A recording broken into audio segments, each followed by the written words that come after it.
Hello everyone and welcome back to the Florida Relocation Guide. I'm your host Adam Hancock once again. And in today's video I want to broach the topic of affordability or lack thereof. If you take a step back and you're at a macro standpoint and you're saying if all is equal, I'm looking to move to an area, I have all these cities and nothing's removed from my list yet because I haven't got into housing criteria. I'm just saying where do I want to live?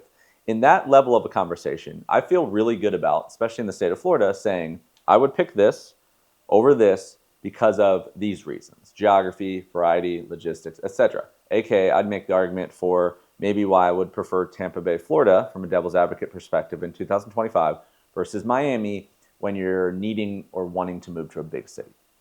I covered that in a video I think I posted in November that I'll try to put up here if you haven't seen it yet. But it gets a little trickier when you take one step down and you say, where can I move in the state of Florida or whatever other state? Or where can I not move because of price? What is not even making my list at all because it's unaffordable? And I talk to people all the day, all the time, still to this day, when they speak about Florida, they're saying, it's just off the list completely. Florida is too expensive. It's gotten out of control. I'm going to focus on the Carolinas. I'm going to focus on Texas. In another way, if people that are sitting in areas like Sarasota, Tampa, Naples, like where I'm from, in Florida, and they look at Texas, I was in this camp that say, I'm going to take this same pot of, or I could take this same pot of money in theory, drop it in Dallas, Texas, for instance, and I can call my shots. I'm going to get acreage. I'm going to get all these kind of things. And I've found that to not be necessarily true either. Like most things, these are not black and white. And what I have found to be a lot more true on the positive side is that, if you went and looked at the state of Florida and you said, where do I actually want to be for those reasons? What is the dream? What would be perfect for me and my family? And then you start stepping down and say, how does my housing criteria fit into it in that order? I found to be almost every single part of the state, the most paradise-ridden, dreamy, expensive parts. There is another piece of the city, or several, that are 3, 4, 10 miles away that would satiate your housing criteria and you still have access to everything you want to be. And unfortunately, like most things, this isn't that black and white. But from a good news perspective, what I find to be way more consistently accurate is that if people looking to move to the state of Florida fight to choose where they'd actually be excited about, where do you want to be? The right beaches, situated in the right part of the state, culture, activities, even education options for your kids, and resist the urge to let housing criteria, median costs, or talking to people ruin the dream and the love that you found in the original search, then more times than not, when you get into the nitty gritty, there are 1, 2, 3, 4 different places within every metro of the entire state that you could figure things out. You might be 15 miles northeast of the downtown into the suburbs to get the new construction, the pricing you want. You might be 20 miles south in the sleepier beach town to get coastal proximity, whatever it may be. Timing might not be perfect. Everything might not be absolutely ideal, but you could figure it out. So it's more of a, if there's a will, there's a way. And with all that being said, what I see people do a lot on video to cover stuff related to affordability or cheap and these kind of things is they just go purely negative. They're going to say why all these places won't work, but then they don't give you a viable option. And that doesn't really help people that say, I'm moving to Florida, I'm trying to figure it out, not am I going to move to Florida. So what I want to do today is show you 5 places that are just collectively sexy and in vogue right now within the state. Places that people are not only moving in droves, but are just unanimously popular.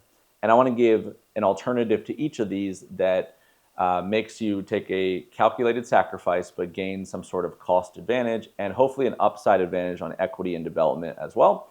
So I hope you enjoyed today's take. If you do, please consider signing up for my 30-day email. I send 1 email every 30 days. It's mostly Southwest Florida, Sarasota-centric, and bite-sized information. It's a really good tool beyond the long-form video. And then also by the time this releases, I should have my 2025 Sarasota, Florida Relocation Guide download flipbook available. And that's really like a hitter's list of my favorite of everything Sarasota related.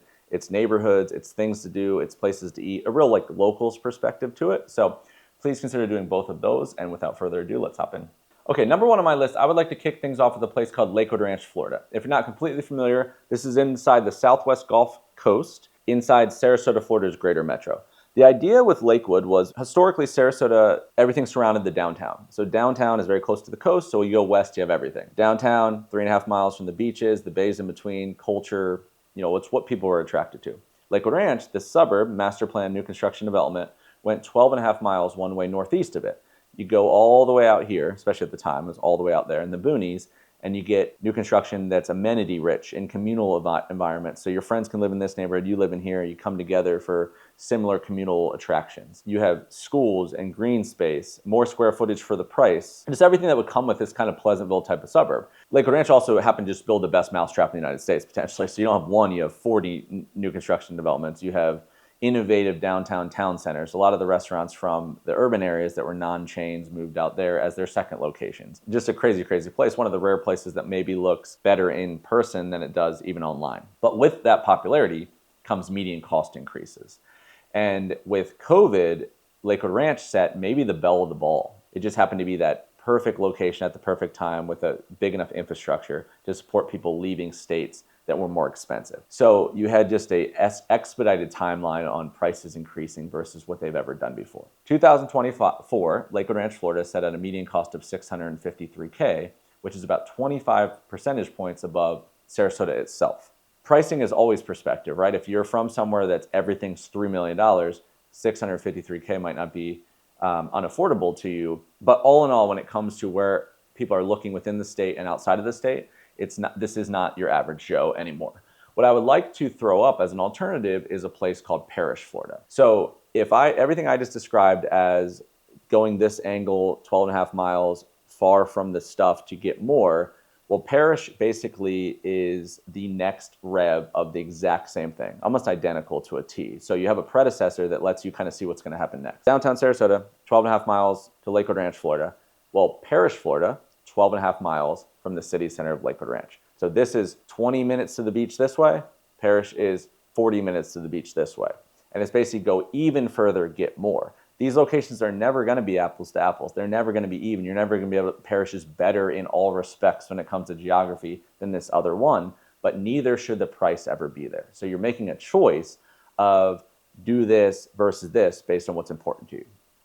And it does have some pretty extreme benefits to it potentially. So Parrish, where it's set in juxtaposition to those other two, is $431,000 median cost over the entire year of 2024. And the lowest of all of those months was the most recent, December 2024. You had a couple different months that were set in the high 300s, but you shook out around 431K, which ends up being 17 percentage points lower than the Sarasota, Florida average, and 34% cheaper than Lakewood Ranch, Florida itself. And basically there's duplicating it. So if you're cool with the location, you sneak a little closer to Tampa to benefit. You have several sister communities that are built in Lakewood Ranch from new construction that are out there. You can basically look one place, you can look at both of these places and juxtapose the whole thing.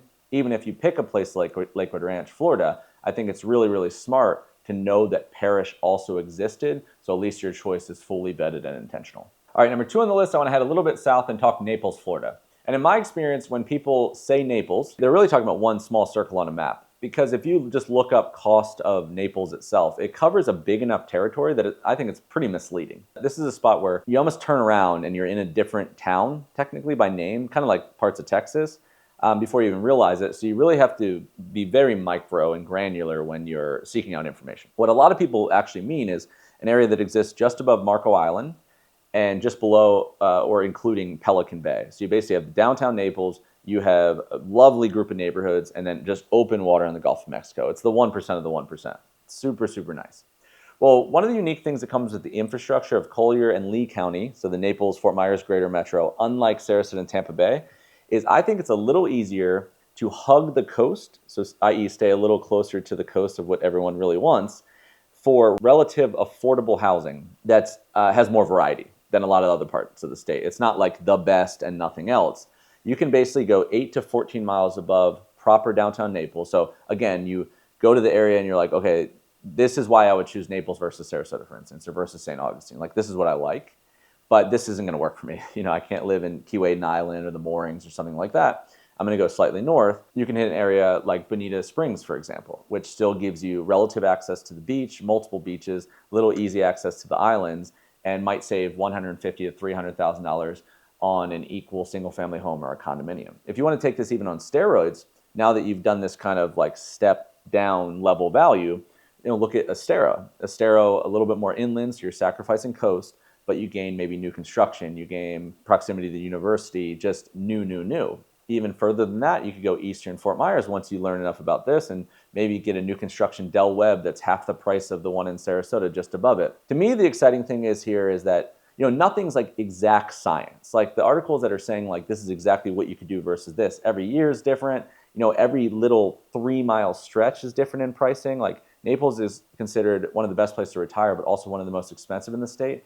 And it has some of the most affordable condominiums on average that possibly exist if you look at the whole swath of them. So there's always a right and a wrong depending on who you're arguing. If you go in the right order, it's just a fantastic way to learn, right? If you start in the most proper, stereotypical Naples, and you say, okay, what would Vanderbilt Beach be? What would Bonita Springs be? Okay, got my head around that. And now Estero versus Bonita Springs is a lot less of a juxtaposition than Estero versus proper Naples. And then that's how it lets you bleed out east and say, listen, I get why the minds of the people would say this is a negative, but for me, I don't go to the beach every 4 seconds. I'm looking for inclusive 55 and up golf community, East Naples. So maybe you can lean into what other people deem as not good and gain some benefit because of the biased nature of it. So that's what I say with number 2. If you're looking at Naples, consider Bonita Springs, consider Estero and beyond. All right, number 3 on the list, we're gonna head slightly inland and we're gonna talk Central Florida and the Orlando General Metro. One of the interesting things about where this is based in the state, it's not right on top of the coast. It's also quite large, so just the combination of those two, the scale and the proximity, it allows you almost to go in 360 degrees of directions and choose a bunch of different ways to live around the same stuff. Now, the reason it's interesting here is because you can't do that everywhere. Now, if you're right on top of the water, like a Sarasota or Tampa Bay, you go west, you're in water, so you can only go a couple other ways. Same thing with like the St. Augustine area, you go east, you're in water. This is inland, so with the land comes opportunity. Now, the goods of that being exactly that, abundance. You're coming from out of state as a relocation buyer, and this is more of like a normal town where people are going to care about the commute to work, are going to care about the commute to school, Central Florida. They're not necessarily just going to be like anything goes retirement necessarily as like 100% demographic. The value is going to be more of eye of the beholder. It's going to be based on who you talk to. What do they deem important? What if you hate Disney? Someone else loves it. That is going to lend to generally a lot more affordability across the board because it's not like you're on the beach versus not. So right off the bat, Central Florida is going to provide that. What I want to do in this particular section for this video, because as cool as it can be to have so many options that it provides you leverage, it can be a blur just as much. Like you go into this place, it's like going into the Dallas, like DFW in Texas, it's a blur. So I want to open your eyes just slightly to each direction where you could start, where you could stretch to gain leverage. So if you went north, for instance, Winter Park is one of the first places I would look at. You have this like crazy tranquil area to come home to that's extremely close to downtown Orlando, like all that's there. And it's a mature historic suburb too. So you have an affluent suburb where you can get that kind of housing, a little bit more space, all that kind of thing. You have a mix of new construction, but mostly mature, very close proximity to the city, but then you have a quaint downtown and some of the stuff that's going to come with age. Well, what's the idea of a Winter Park stretching to maybe like an Altamont Springs, a Longwood, Oviedo, somewhere in that direction where if you look at these on a map, you're talking 5, 6, 7, 8 miles further, but the same kind of idea. What you would have liked about Winter Park, if you go further than that in the same direction, is what you should juxtapose. Another really popular spot, especially if you're into like the Disney stuff, is to go west. So Dr. Phillips, Windermere, these kind of places, you could get even more in the top 10% of pricing in these areas. I mean, Dr. Phillips has this like restaurant row of, you just have commercial opportunities, you have work opportunities, you have really, really affluent, like sprawling estates mixed with like normal suburban areas as well. And then you get even closer to Disney here. But Orlando's here, Winter Park's here, Dr. Phillips is here. They're very similar directions in that, less than 20-minute commute one way to stuff. Celebration would be that on steroids. If you head south to Celebration, you could stretch into Kissimmee in that conversation as well. And then if you head east, you have a new really exciting master plan area called Lake Nona, where it's like this very tech, healthcare focused city. It's very innovative. There's like autonomous vehicles, bunch of new construction, that whole thing. And what they've done is the developers of that, which that's not an incredibly huge area, they've gone a little bit further and they said, okay, if this works, then their next rev is called Sunbridge, which is much, much bigger. And this is like the combination of, nature and suburban housing is a lost art. They're trying to weave that into, if you look at like how esoteric their website looks, they're trying to weave that into everything they do. This is a much bigger area. So they're taking a chain of lakes and making a canal system. So you have some really unique stuff you can do with the land there, but that's the idea of that's just a little further than the first thing they did. So I like this, I could do this. And Winter Park might be $550,000, $510,000 over the last 12 months. That's probably even conservative, but that's the actual median cost stats. Well, the Altamont Springs, the Oviedo version of that could be a lot less. I think that has the most value if you're just in the new discovery phase at this point in the video. The one thing I want to put on your radar, I think is kind of underrated, of like a territory you might not accidentally get to on the internet, is looking at an area like Claremont. Claremont in Central Florida heads even further west than your Horizon West, your Windermere, Dr. Phillips of the world. But even if you like the Winter Park and you're saying, okay, availability is an issue. Yeah, median cost says 510, but most of the stuff I'm seeing is higher. And you're saying we're more in that like 425K, 450 below range. We like the nature. We're like, we don't need to be 10 minutes from downtown Orlando. 20 miles would be completely fine. Then I think that's another thing that Central Florida really excels in, is basically, like I said, if you just follow that kind of invisible circle on the map and you see like, okay, what's the difference between the 8 miles and the 15 and the 20 miles? They kind of stack these suburbs on the back of the other ones with a very similar style. And all they really do is get a little bit more nature centric. So if you're like, I don't want to be in the city, that's why I'm moving there, I don't care about any of that kind of stuff, then you can lean into what other people would say like hurts their work commute. But even if it's just cost, this is an area that you can get a lot of what the city has to offer within 20 miles for far, far cheaper than most parts in the state, because the median cost of the entire metro is already pretty reasonable. So there's number 3.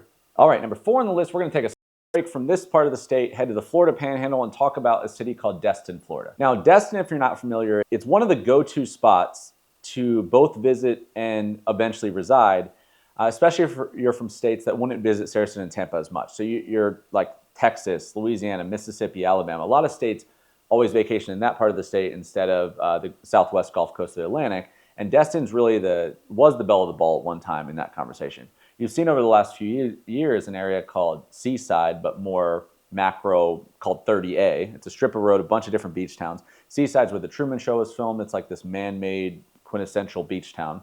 It's almost become like the Hamptons of Florida in a lot of ways. You see like every other person I see is wearing a Seaside sweatshirt as of late. But you have a couple of towns that really win out in that kind of destination spot. And what comes with that, and Destin's no different, is commercial amenities, shopping, dining, all the stuff that would make people attracted to get there and have everything. That's the same attractions that residents are afforded as well.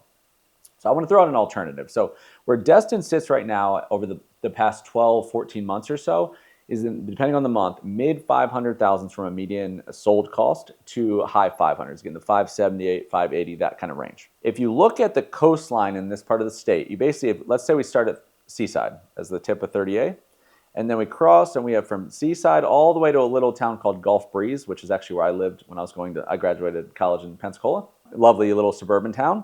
So that kind of strips all the way and basically, and then crosses to Pensacola. So Seaside all the way to Gulf Breeze. One thing I want to throw out, which I put on a lot of lists, it's one of my favorites, is a town called Navarre, where it's basically like kind of close to the Pensacola main city, kind of close to the Destin main kind of beach city, a little bit more laid back, and it's the in-betweener. Because it's the in-betweener, from a lifestyle and a cost perspective, it's different. It's not as commercial, so you're not going to be able to like turn around and have 50 different stores every time you go, but you can get to them in a short drive. But you're going to have less traffic at the beaches and all that kind of stuff too, so it's kind of what you're looking for, pick your poison. But it's the same with cost. So if the Panhandle is sitting in that high 5s, well, on most months, Navarre is going to be at like the 410, 415, even crossing to like 378, 390K as a median cost.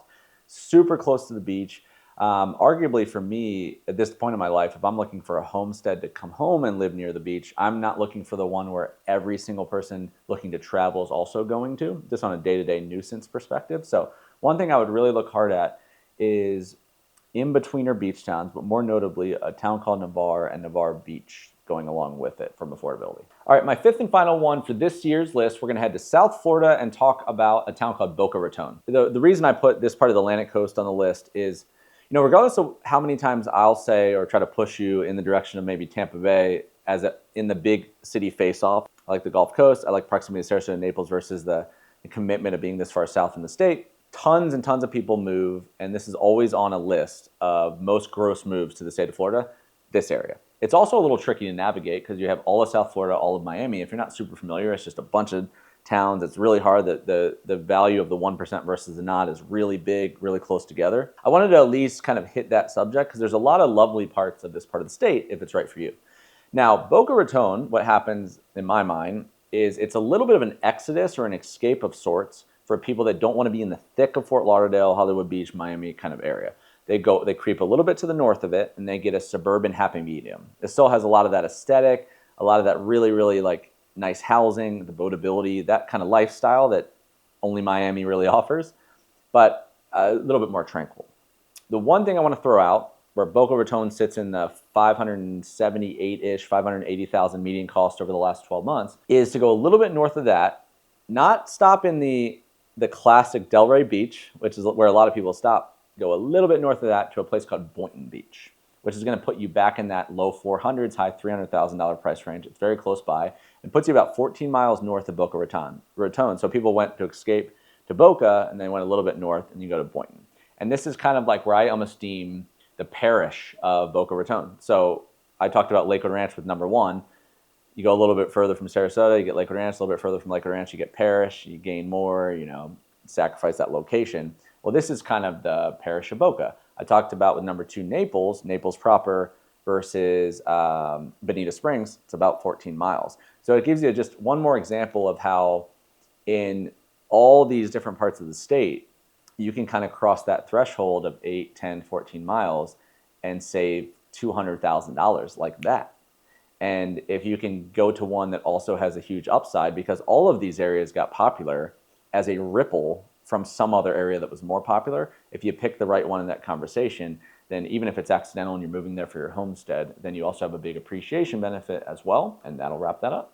All right, folks, that's a wrap for today's edition of the Florida Relocation Guide YouTube channel. I am your host, Adam Hancock, once again. I hope you enjoyed it. If you did, please consider subscribing to the channel here. I'm going to try to release every Sunday and Wednesday for the balance of 2025. It'll allow me to cover, by doing the double videos, cover a lot more subjects. I'm going to go high, middle, bottom, Sarasota, Tampa, Naples, and around the rest of Florida as well. Please consider doing that. It's just the best way to see what's going to be released and when. Beyond that, a couple of housekeeping items.